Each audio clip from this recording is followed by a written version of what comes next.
Yan. Pangalawang video na po ito ngayon ay naglalakad po kami patungo sa sentro ng Barangay Baskaran na kung saan doon ako sasakay ng jeep. Ito yung mga dinadaanan ko, ito yung mga bahay ng mga residente dito na kung saan ay apektado itong pag-aalboruto ng bulkan ngayon. So kung makikita mo dito sa paligid ko, matindi yung pinsala, no, yung abo. Hanggang ngayon mayroon pa, no. Ito, no, habang naglalakad kami para ako naligo ng abo. Yon. Ito po yung lugar na kung saan ay sanay na rin yung mga tao.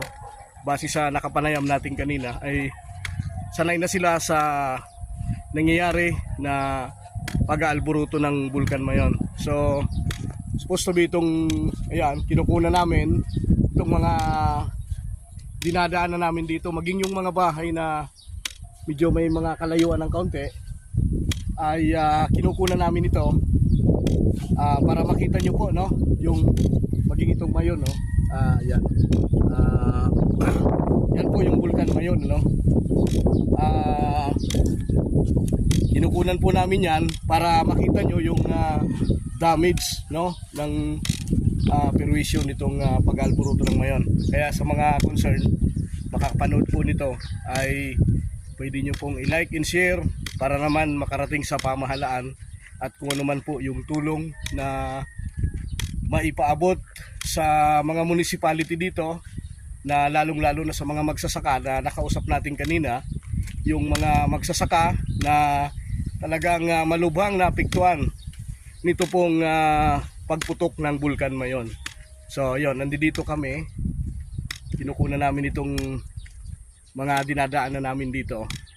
So kagabi, ayon sa panayam natin, no, ay grabe yung abo, no. Ang nasentro po ng abo, ito pong Kamalig at Ginubatan, no. Dito po pumukos yung concentration ng abo sa area po dito, mga kaibigan. So sinaga po naming maglakad para lamang mai-video, no, o mapakita natin yung document na dito po sa dinaraanan natin, mga kaibigan. So yan po yung sitwasyon dito, guys. Mamaya i-upload po namin ito para makita nyo at maisalarawan natin yung kaganapan dito sa lalawigan sa Albay